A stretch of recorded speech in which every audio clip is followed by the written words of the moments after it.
আসসালামু আলাইকুম। আগামী ডিসেম্বরের মধ্যে নির্বাচন হতে পারে এমন দাবি করেছেন বিএনপির ভারপ্রাপ্ত চেয়ারম্যান তারেক রহমান। তিনি বলেছেন ডিসেম্বরের মধ্যে নির্বাচন হতে হবে।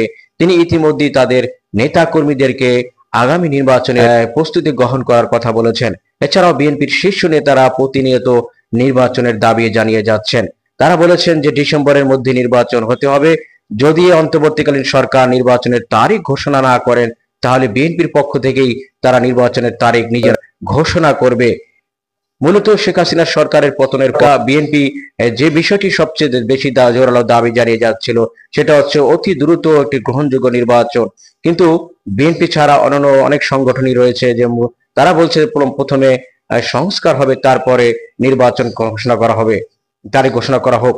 কিন্তু বিএনপি প্রতিনিয়তই যে নির্বাচনের কথা বলে মুখে ফেনা তুলছে, এই বিষয়টি সাধারণ জনগণ এবং অনেক রাজনৈতিক সংগঠনই নেগেটিভ বা বিরূপ প্রতিক্রিয়া প্রকাশ করেছে।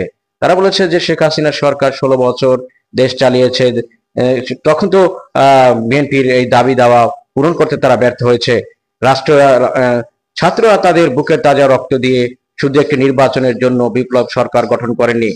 দেশের একটি সুষ্ঠু সংস্কার প্রয়োজন, যে সংস্কারের মাধ্যমে বাংলাদেশের যে অপরাধ সংগঠন হয়েছে, বাংলাদেশ যে ঘুণে দ্বারা বাংলাদেশকে নতুন করে সাজানোর যে প্রক্রিয়া হিসাবে সংস্কার খুবই প্রয়োজন, এবং তারপরেই একটি গ্রহণযোগ্য নির্বাচন দেওয়া অত্যন্ত জরুরি। কিন্তু বিএনপির পক্ষ থেকে বারবারই তারা তাদের দাবিতে অটল রয়েছে। তারা বলেছে যে কোনো মূল্যে ডিসেম্বরের আগেই তাদের নির্বাচন দিতে হবে, এবং তারা বলেছেন মূলত একটি সুষ্ঠু নির্বাচনের মাধ্যমেই দেশে সত্যিকার গণতন্ত্র ফিরে আসে, এবং তাহলেই কিন্তু সংস্কার সঠিকভাবে হবে।